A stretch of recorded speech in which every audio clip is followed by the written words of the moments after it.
What's your name? I'm Millie. How old are you? 30. And what are we talking about today? Article 12.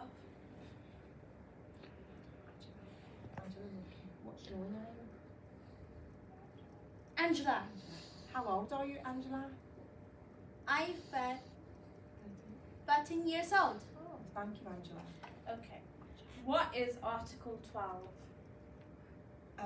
Article 12 states children have the right to give their opinions freely on issues that affect them. Why is this important to children and young people? Adults should listen and take children seriously. What does this right look in action? Listening to children will influence their world.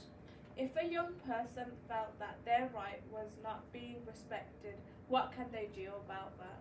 I don't know, because if anyone want, you're going to see we only can do special. A German officer more, and that is me, a very special. Thank you, Angela. Every organisation has a complaint policy, and we have the right to make a complaint and get some support. It is really important to remember that we all have the right to say. Thank you.